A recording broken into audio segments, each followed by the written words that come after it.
Hi booktubers! So I'm here today to do a review of the book The Passage by Justin Cronin, and this review was actually suggested by Ryan from over at Ryan Reads Books, and so thank you very much Ryan for requesting it, and I will link to his channel in the drop down box. So as you can see, this book is huge, and attempting to give like a 15-second synopsis of the book would be next to impossible, but I'm going to do my best not to ramble too much. Okay, so this is an adult dystopian end-of-the-world vampire thriller.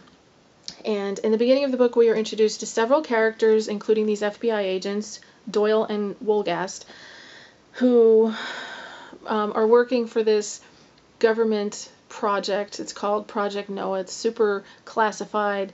Even they don't really know that much about it. But it's their job to go and pick up these people. It's called recruiting these people, but these people don't really have much of a choice in the matter. And the government has pre-chosen these people based on who they think society would not miss, like people on death row and homeless people. And it's their job to go and get these people and bring them back to this compound in Denver. And one day they get the order to go and pick up a civilian. This is the first time it's ever happened, and it turns out that it's this little girl. She's 6 years old, and her name is Amy, and she had been abandoned by her mother at a convent. And of course they don't want to do it. Wolgast especially doesn't want to do it, but they don't really have much say in the matter. And when they go and pick her up, Wolgast and Amy immediately develop this bond. He feels very fatherly towards her. He had lost a child previously, and he sort of looks to her as his lost daughter.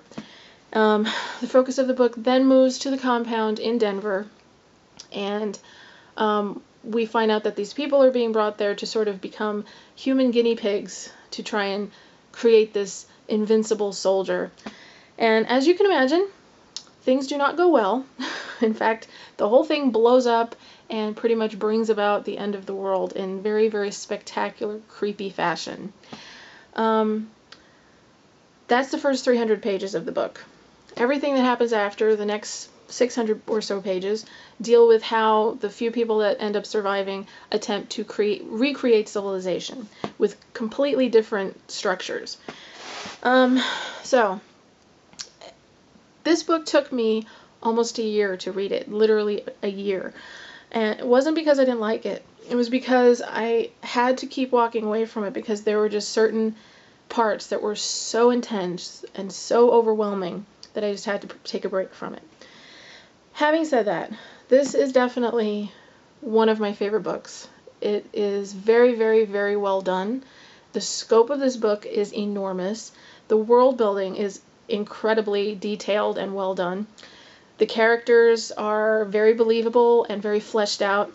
If I have a complaint as far as characters go, is that especially towards the end of the book, there are just so many to try and keep track of.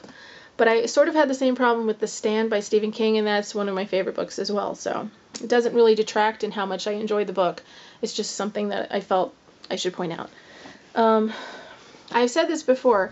I sort of feel like this is two books in one, because the first 300 pages feels like a separate book, and then the last 600 pages feel like a completely different book. And I think in anyone else's hands that would have been a huge mess. I don't think it would have worked at all. And, you know, even though I was a little confused with as many characters as there were, it would have just been mass confusion, I think, with a lesser writer. But Justin Cronin somehow manages to make it work somehow. I will say, the first time I had to put this book down was at the end of those 300 pages, leading up to the end of the world. And not because of the end of the world, because there was a very slow build to that, and you knew it was going to happen. It was something that happened slightly after that, and it was the death of one of the main characters, and it just came completely out of left field for me, and I was totally not expecting it. Here I was thinking this one character was going to be in the book throughout until the end, and then suddenly they were gone, and the fact that their death really didn't have anything to do with the vampires or anything like that just made it more shocking, I guess. So that was the first time I had to take a break from this book. I love how, you know, they explained how civilization sort of, you know, this handful of people just were responsible for like building society back up again. I loved how they described doing that. I loved the characters. There were so many characters that were relatable and that were just I enjoyed reading about, which is part of the reason why I'm so excited about the 12 coming out in October, which is the sequel.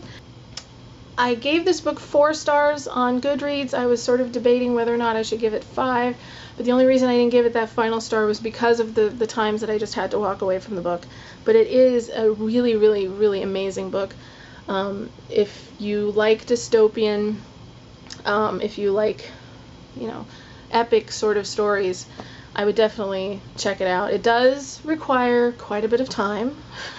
You have to be willing to invest the time, but believe me, even though, you're going to spend a while reading this book, it is worth it in the end because it's such a great story. So, yeah, that's pretty much it. If you guys have any questions about it, feel free to leave me comments and ask away, and I'll do my best to answer.